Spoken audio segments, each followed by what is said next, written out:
Assalamualaikum warahmatullahi wabarakatuh. Selamat malam. Apa kabar kalian semua? Semoga dalam keadaan sehat walafiat. Kembali lagi berjumpa bersama aku Askal Maulidi, tentu saja di Sebelum Tengah Malam. Ya, di kesempatan kali ini aku mau melanjutkan kisah horor pendakian si Jerry saat mendaki di Gunung Dempo. Di part 1 kita disajikan dengan kisah di mana saat perjalanan Jerry menuju base camp menjumpai banyak gangguan-gangguan, dan dilanjut di part 2 yang mana Jerry di akhir kisahnya berada di puncak Dempo dan dia dibantu oleh seorang pria yang kita sama-sama belum tahu siapakah sebenarnya pria ini. Apakah pria ini adalah manusia atau sebangsa jin atau hantu, kita nggak tahu itu. Tapi yang jelas di part 3 kita akan mengungkap semua kisah apa yang sebenarnya terjadi sama Jerry, kenapa bisa diganggu, dan siapa pria ini, kemana teman-teman Jerry. Nah, maka dari itu buat kalian yang ingin tahu ceritanya, silahkan stay dan simak kisah ini sampai akhir. Tentu saja sebelum ke ceritanya, silahkan buat kalian yang belum subscribe, silahkan tekan tombol subscribe sekarang juga, dan jangan lupa di like juga kalau kalian suka, serta share ke teman-teman kalian. Oke, langsung saja kita ke ceritanya, jangan tonton sendirian.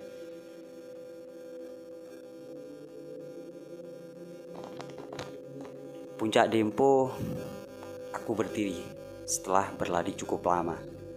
Namun di sini dari kejauhan terlihat api yang sangat besar melesat ke arah kami. Kobaran itu membesar lalu berhenti di depan kami dengan berjarak tidak begitu jauh, sampai perlahan merubah wujud menjadi seorang putri yang berparas cantik dengan tatap mata penuh amarah. Tinggalkan anak manusia itu. Die didekah selamat, yang artinya tinggalkan anak manusia itu, dia tidak akan selamat, kata sosok putri itu. Udem lah banyak manusia, nak jiwenya tinggal di sini putri, ningkala anak ini balik dengan selamat. Si pria ini membalas dengan bahasa yang aku sendiri kurang tahu, namun di sini aku coba artikan. Sudah terlalu banyak manusia yang jiwanya tertinggal di sini putri. Biarkan anak ini pulang dengan selamat, jawab laki-laki pendaki. Mereka telah mengusik ketenangan tanahku. Mereka semua akan tinggal di sini. Biarlah cukup jiwa saya saja yang tertanam di tanah Dempo, tanpa ada lagi yang lainnya. Bawalah dia turun sampai waktu terbit fajar, atau dia akan mati. Lalu sosok itu menghilang dari pandanganku, meninggalkan aku dengan sang pendaki misterius ini. Entah dia manusia atau bangsa lain, yang jelas aku dengar dia rela menggantikan kesalahan kami dengan jiwanya. Ingin kuucapkan kata terima kasih kepadanya, namun membuka mulut saja aku tidak sanggup. Hanya bisa berdiri gemetaran menyaksikan ini semua. Entah kesalahan apa yang telah kami buat sampai Putri Dempo sangat begitu murka, hingga sosok itu meminta nyawa kami untuk menebus suatu kesalahan yang sama sekali tidak aku tahu. Ini belum berakhir. Lari semampu kakimu sebelum matahari terbit, katanya. Kami pun kembali mengejar waktu untuk segera menuruni gunung. Kini langit terlihat begitu cerah dengan purnama yang besar menjadi penerangi penjalan kami. Semak belukar yang bergerak oleh terpaan angin masih menyembunyikan dedemit di baliknya. Kenapa hanya aku sendiri? Di mana yang lainnya? Batinku bertanya. Terus lari, banyak berdoa, jangan fikirkan apapun, kata lelaki di depanku, seakan dia tahu isi hatiku. Tiba-tiba langkah kakinya terhenti dengan tangan yang menghalangiku. Apalagi sekarang? Sosok wanita tua yang terlihat berdiri membelakangi kami adalah benjolan di punggung bungkuknya. Perlahan kepalanya berputar ke arahku, dengan badan tetap pada posisinya. Matanya hitam pekat, keriput kulit dengan tutul hitam menghias mengerikan. Lalu dia tersenyum menunjukkan sepasang taring. Dengan jari yang kurus berkuku panjang, ia menunjukkan pada barisan manusia-manusia pucat dengan berbagai wujud menjijikkan. Banyak wajah yang hancur membusuk, mengeluarkan bau yang sangat busuk.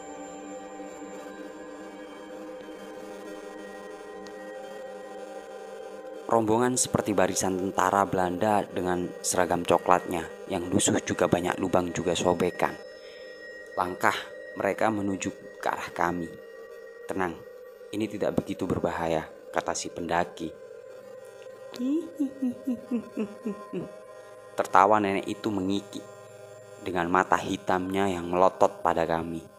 Walau dibilangnya makhluk-makhluk ini tidak begitu berbahaya baginya, tetapi tetap membuatku ketakutan dan ngeri. "Jangan bergerak, mereka hanya mendengar gerakanmu, tidak bisa melihatmu." Namun tiba-tiba nenek bungku itu sudah di belakangku. Cakarnya mencekik leherku dari belakang, tubuhnya menggantung di punggungku, lalu suaranya terdengar, "Kau mati malam ini." Dengan gerakan yang sangat cepat, laki-laki pendaki itu menarik tubuh nenek setan itu hingga membuatku ikut terjatuh dengan cengkraman jemarinya yang masih mencekik leherku.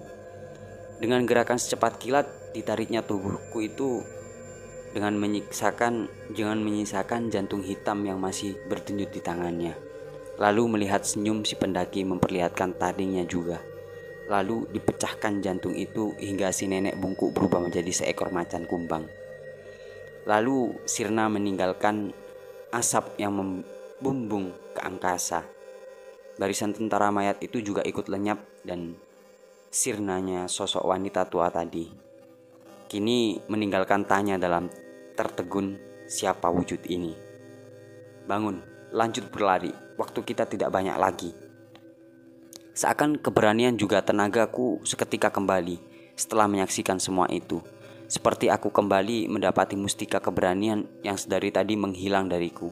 Sosok laki-laki berpakaian pendaki ini pasti bukan manusia sembarangan, karena sempat mataku melihat ia mengeluarkan taringnya saat amarah menyelimutinya. Langkahku yang terasa ringan mengikuti larinya, bahkan terbangan kuntilanak juga pocong kini ikut mengejar. Dari kejauhan juga terdengar auman harimau, juga ketawa wanita seakan terus mengejar langkah kami. Tidak semua bangsa halus akan membawa kita ke dalam dunia kelam. Mereka juga ada yang terlahir dengan tugas menjadi pendamping manusia. Begitu banyak cara Tuhan memberi pertolongan dalam langkah hidup umatnya. Semua kembali atas kehendaknya. Purnama penuh dengan cahayanya, menjadi satu-satunya penerangan malam, menjadi penunjuk arah dalam lariku bersama sosok misterius ini. Pikiran yang masih dipenuhi dengan berjuta ketakutan, aku hanya menguatkan diri dengan hati yang selalu melantunkan doa. Berbagai luka tidak aku rasa, yang aku rasakan hanyalah malam yang makin mencekam, mendengarkan suara berbagai lelembut gunung Dempo. Tidak bisa memikirkan di mana semua sahabatku, karena waktu semakin terus bergulir memutar. Waktu yang menanti langkahku terhenti dan mencabik nyawaku dengan tangan astralnya.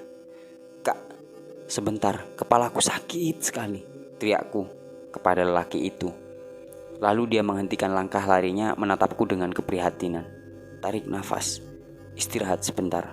Jangan pernah takut dengan yang akan datang kali ini," katanya yang mengingatkanku. Dalam lelahku saat beristirahat, kulihat Sam terbaring berlumuran darah di atas sebuah tebing tepat di atasku yang berjarak tidak begitu jauh, namun tidak ada jalur jalan untuk menjangkaunya. Jerry," suara Sam sangat lemah memanggilku. "Sam, tenang, aku ke situ, sabar," teriakku. Namun bahuku dipegang oleh si pendaki itu sambil menggelengkan kepalanya. "Kak, itu temanku, butuh pertolongan," ujarku padanya. Dia hanya tersenyum kepadaku lalu berkata, "Jangan mudah dikelabui Jin. Itu bukan temanmu. Itu jelas Sam, temanku Kak. Sumpah." "Kapan kamu paham manusia?" Lalu dia mengusap mataku dengan telapak tangannya. Sam yang terkapar itu telah berubah menjadi sosok pocong yang menakutkan di sebelahnya. Berdiri anjing hutan dengan mata merah. Makhluk itu menatapku seakan aku akan dimangsanya. Terbang sebuah sosok wanita bertubuh sangat besar, mengenakan kain putih yang lusuh. Kulit yang dipenuhi benjolan-benjolan mengeluarkan darah busuk. Rambut panjang berantakan dengan wajah yang menyeramkan. Tidak hanya sosok itu yang muncul. Dari arah belakang, keempat sahabatku juga terbang berhenti di belakang kolong WW itu. Mereka tidak bergerak seperti mayat dengan kulit yang sangat pucat.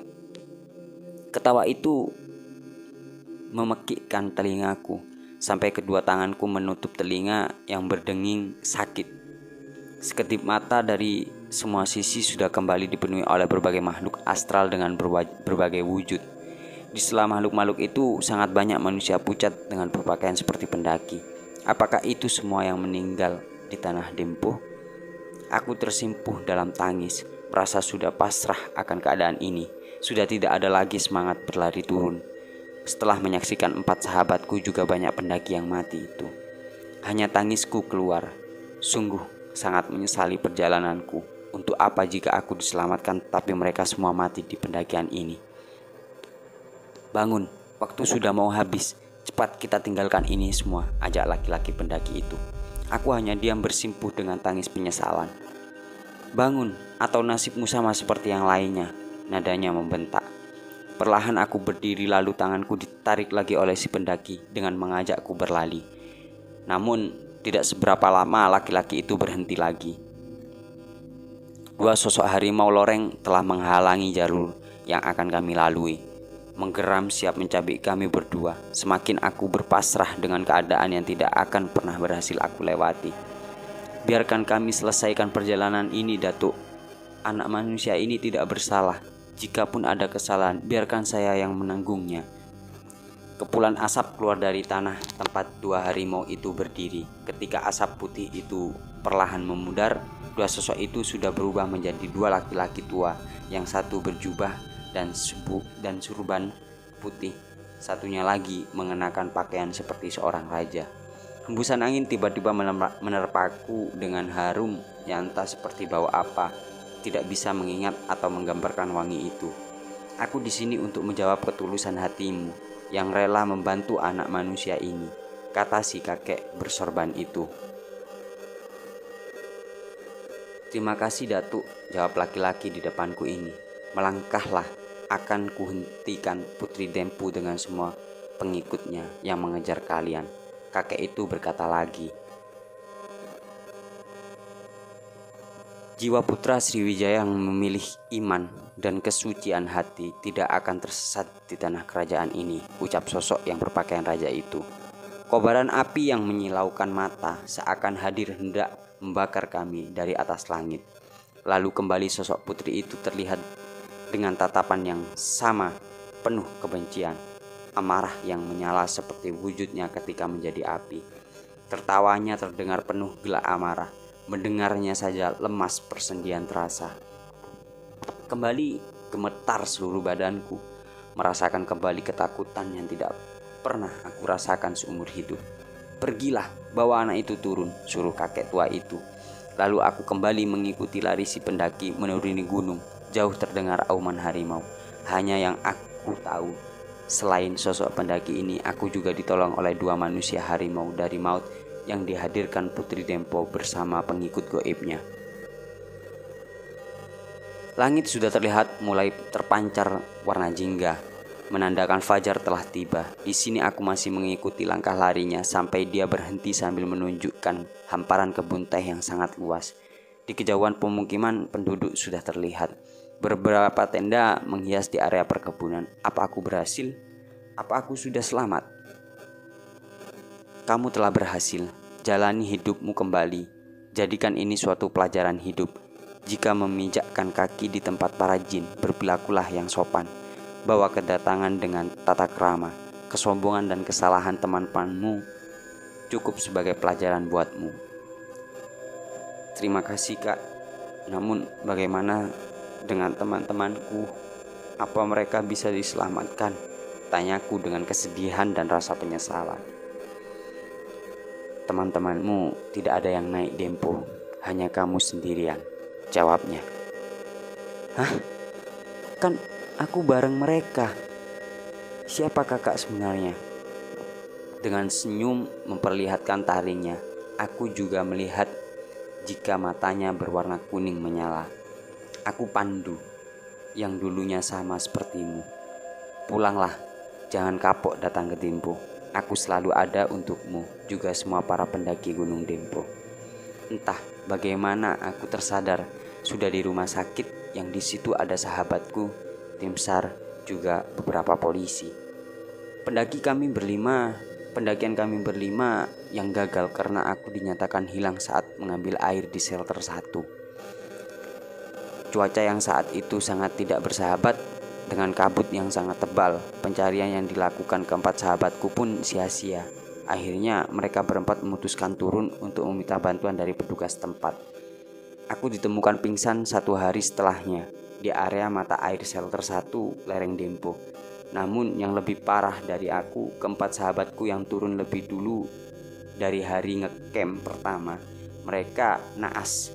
Terjadi kecelakaan yang cukup parah. Masih kita sering jumpai banyak pendaki di zaman saat ini yang melakukan hal yang melanggar peraturan. Gunung memiliki banyak pantangan, juga peraturan masing-masing. Kita yang hanya bertamu berpilakulah menjadi tamu yang baik dan sopan. Terkadang dampak kita yang menerimanya meski bukan kita pelakunya. Setiap perbuatan pasti menuai hasil, tergantung dari diri menanamkan perbuatan baik atau buruk. Baik dan buruk memiliki buahnya masing-masing. Demikian kisah perjalanan misteri dari Bang Jerry dan teman-temannya. Dan kisah ini ditulis oleh Bang Ipen Aldikro. Terima kasih Bang Ipen karena telah memberi izin kepada saya untuk menceritakan kisah yang abang tulis. Jadi buat teman-teman silahkan diikuti ya Facebooknya Bang Ipen, yakni Ipen Aldikro, dan juga tim Pena Hitam. Aku juga mengucapkan banyak terima kasih karena sudah diperbolehkan. Terus untuk akun Twitter Kalong, kemarin aku juga udah minta izin untuk membuat konten tentang cerita yang di-upload di media sosial Twitter. Terima kasih udah diberi izin. Jadi buat teman-teman silakan di follow ya akun Twitternya Kalong, atau bisa di search @ceritasetan @cerita_setan double N ya. Ya mungkin itu saja yang dapat aku sampaikan. Bagaimana menurut kalian? Apakah sudah mendapatkan beberapa pelajaran dari kisah ini? Dan saya rasa kalian sudah tidak penasaran lagi dengan sosok pria itu dan di mana keempat teman dari Jerry. Tulis di kolom komentar ya. Jangan lupa buat kalian yang belum subscribe, silakan tekan tombol subscribe dan like serta tinggalkan komentar-komentar kalian yang menarik. Dan jangan lupa share juga ke teman-teman kalian dan saksikan konten-konten selanjutnya. Aku Aska Al-Maulidi pamit undur diri. Assalamualaikum warahmatullahi wabarakatuh.